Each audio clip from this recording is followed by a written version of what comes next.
Madeline. I have you on camera, Madeline, for your first trip to across the pond. Camera ready. Cousin Madeline, So she's nice. here in America for the first time. She lost her luggage, but it's okay. We're Well, gonna have a wonderful time anyway. We'll see if it's lost. This may not even have made it off of the plane yet. So True. who knows? It might be just. I think it's just delayed. It's They probably put it on probably the wrong delayed, plane. That's it. You don't want to claim loss. Right. You won't claim that. Photo bomb ass bitch. So, okay, let's go to G, not K, right? G? Okay. G for grand old time. Smells a bit pissy. Yes, this is America, sorry. Oh, wow. This is America. Have you heard that Childish Gambino song, This is America? No. What's that? He's an actor. Yeah, he's an actor. Wasn't that show Atlanta or something? Right. And went to baggage claim, and it was like really nice. Airports, I guess. Lots of people in there though. And it's so funny is when I landed and I start talking to folks and they look at me and they're like, "But you're black, but you sound like that." So I got a lot of strange looks, when I arrived. As if though, like on your telly, don't you have black people who talk like this? Like Idris Elba. Like, come on. Really? Like, he's in all the movies. And he doesn't always play an American. Like, most of the time he plays someone from London or something. Anyway, I digress. Thank you for the tea, by the way. And so, navigating through the airport, and God, it's huge. Very confusing. Got to baggage claim, and we will call you back in about 24 hours or so. And they did.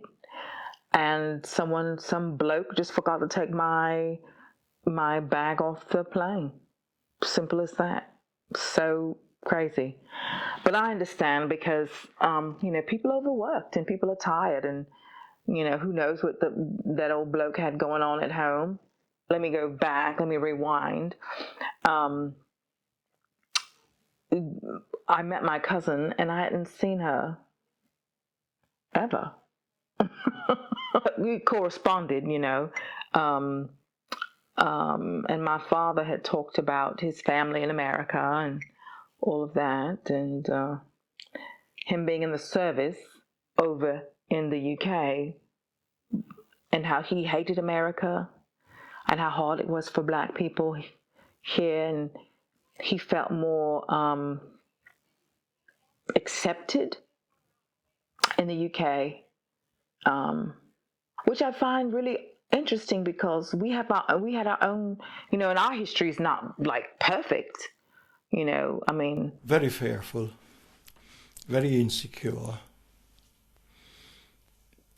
Nobody wanted us. Still less, nobody liked us. What the hell were we doing here in this situation when we were given to believe that we were coming here, in fact, to a home away from home? With the white mob out to menace them and the lack of protection from the police, the black community decided enough was enough. A meeting was convened in Toto Bag's Blues Club at number 9 Blenheim Crescent. During the day we made preparations for the attack. And I can quite clearly remember that I was standing on the second floor with the lights out in Blenheim Crescent, when I look out and see from Kensington Park Road to Portobello Road was a massive lot of people out there. and I distinctly hear when they say, let's burn the niggers, let's lynch the niggers. And from those spoken words, I say start bomb them. And then you see the Molotov cocktail bombs coming out from number 9%. I'm really excited to get to know my cousin because she doesn't seem typical. She seems very artistic.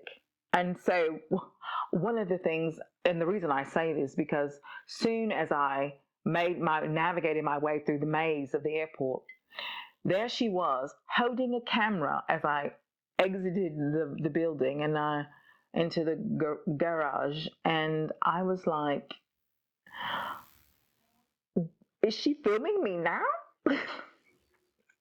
It's a bit odd, but she's an artist, so and I get it, you know. And she was telling me about her project. I didn't know I was going to be a part of the project. I wanted to kind of do one of my own project on my own, you know, not on my own, but with her assistance. So I like that she's creative because she can help me, you know, with this kind of travel document of my time here in America. But she's okay. She's into house music. So I am out here with my cousin for the Househead conference, and we are filming the DJs, and this is House Music Palooza. So wonderful. Lori Branch is who Lori Branch is the DJ that you hear in the background, probably over me, but I'll speak as loud as I can. So I'm Madeline, and I'm here visiting my cousin in Chicago, and I am having a ball and a fabulous, wicked time, and yeah, it's so beautiful. So many black people here in Chicago. I love it. Like, that are in public spaces, that do things. It almost makes me feel like home. And a lot of the places we've already been, like some of the architecture is a lot like, okay, well, on the inside is a lot like where I'm from. So, met some beautiful people. So I'm so excited. So she's somewhere filming, and I'm here and just enjoying the music and the people and the vibe. And my feet's in the ground. I planted my feet in the grass. And I'm loving it. It's like one of the most glorious experiences I've had in a very long time, because life for me has been lifing, as they say. So yeah, this is so wonderful to be able to be here with her and sharing this project that she's doing and getting to know her. There she comes. Okay, here's my cousin. All right. Say hello, cousin. My cousin. Oh. Hello. Hello, how are you? Why am I trying to get your accent? Because you've been around me so long now, I'm just picking it up.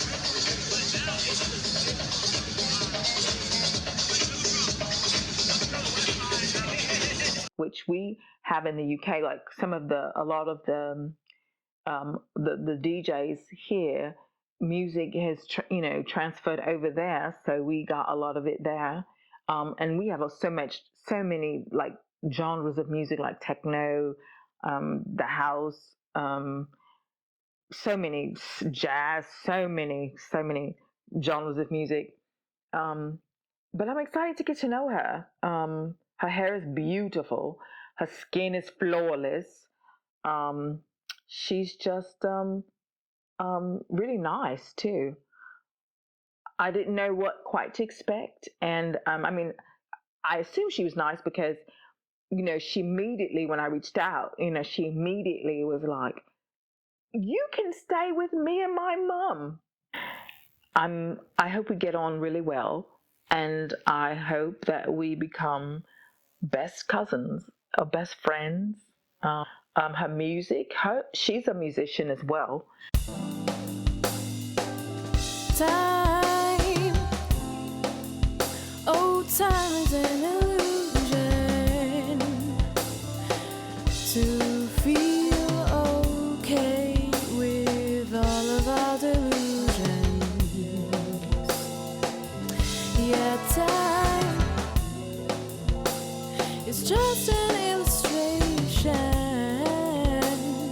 able to destroy or create human motivation.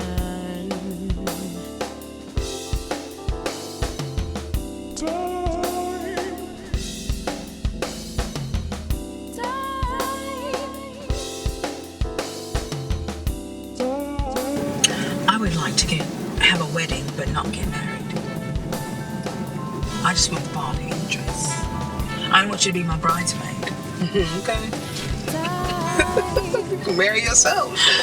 I know that's no fun. She's a plethora of instruments. She's a trumpet. She's a conga drums. She's got a computer, and she can mix music. And so I might be able to use those talents for my own project. It's not as dirty. Chicago's not as dirty as I imagined it would be. Very European, in fact. Lots of stone and brick buildings. But for the most part, maybe a few unkept lawns. We don't have a bunch of those where I'm from.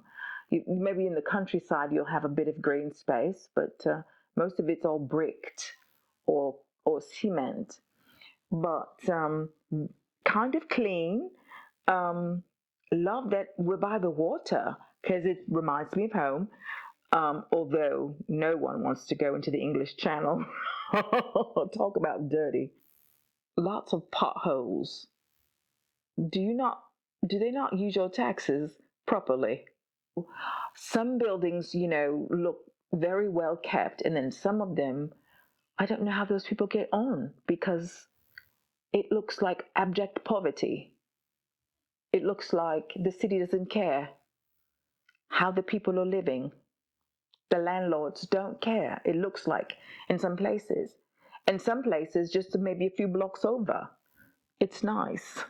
So I don't know, I don't understand how that all quite works out.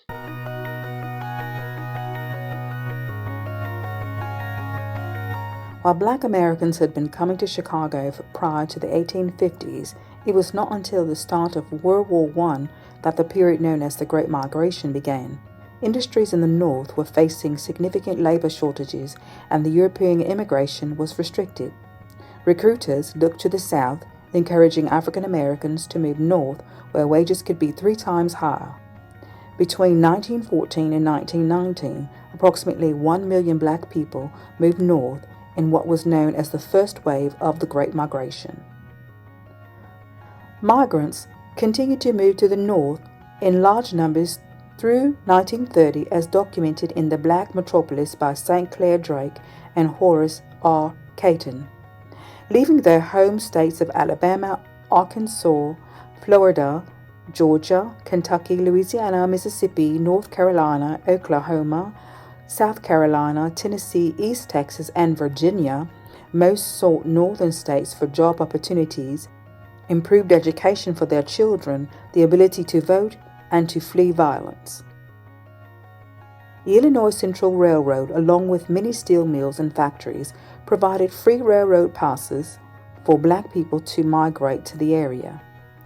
Black Americans' migration from the South primarily moved to Chicago's Black Belt, a narrow stretch of land on the south side bordered by 12th Street, Wentworth Avenue, 79th Street, and Cottage Grove Avenue. Initially, migrants were attracted to the Black Belt due to family ties, but starting in the 1920s, migrants were forced to the Black Belt due to racially restricted housing covenants put into place.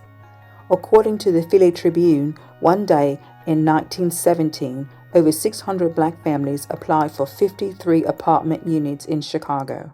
Whether you see it as bad or good, it comes from right here in Chicago.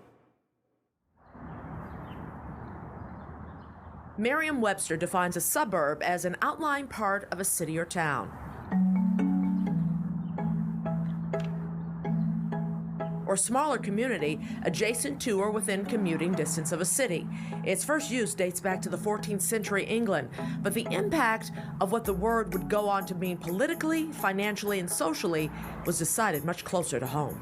A suburban sinner used to be a term that meant a prostitute. It was, you pushed the vice industries outside of town. Things outside the walls of the European villages were seen as literally subpar. Our understanding of suburbs as a fairly prestigious, mostly residential, and probably white space, that came in the late 19th century along with industrialization.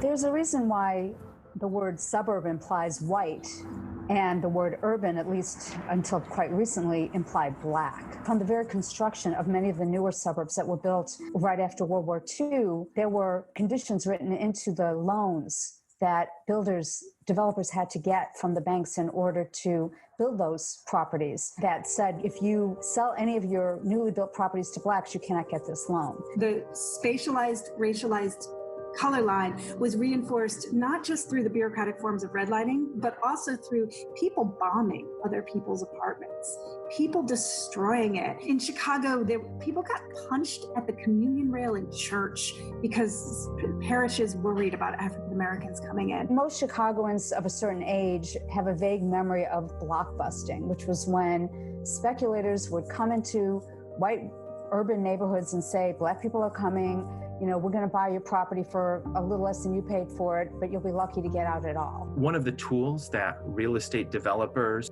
used was restrictive covenants and deed restrictions, which in some cases very explicitly said this property may never be owned by or never be inhabited by anyone not of the Caucasian race. As much as it was about race, the color that also played a big role was green. They wanted to keep the black neighborhoods black. They wanted to keep the white neighborhoods white so that there was confidence in the stability of the market, because these programs came about in the wake of the Great Depression when home values and the financial sector was thrown into upheaval. Author and Virginia Tech history professor Liddell Windling is also one of the core collaborators of Mapping Inequality, Redlining in New Deal America. It's a website based on documents that detailed how 150 different cities were redlined. The research for the project led right back here to Chicago. At Northwestern University, where in the 30s economists and the National Association of Realtors worked together to establish best practices for the growing profession of real estate. So after surveying realtors at the time, the federal government's Homeowners Loan Corporation classified neighborhoods into 4 distinct categories that range from A, which was seen as the best, areas like Lake Forest and Evanston, B, still desirable, and C, undesirable. And then the worst was D, hazardous. Their model for how American cities developed was based on the model of Chicago. If you look at the way housing works in America, you can see how things ended up this way. Once you see it, you won't be able to unsee it. Like its effects on wealth. Home ownership is the primary way Americans create wealth. Well, discrimination in housing is the major reason that black families up and down the income scale have a tiny fraction of the wealth that the white families do. Even white families with less education and lower incomes. For almost 30 years, 90% of FHA loans were handed out to white borrowers. Not only were black neighborhoods redlined, and the Fair Housing Act selectively enforced, if at all, but it's still in the present times much more difficult for a black person to get a mortgage loan than a white person.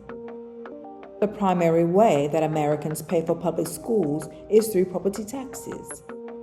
People who live in more valuable homes have better funded local schools, better paid teachers, better school facilities, and more resources.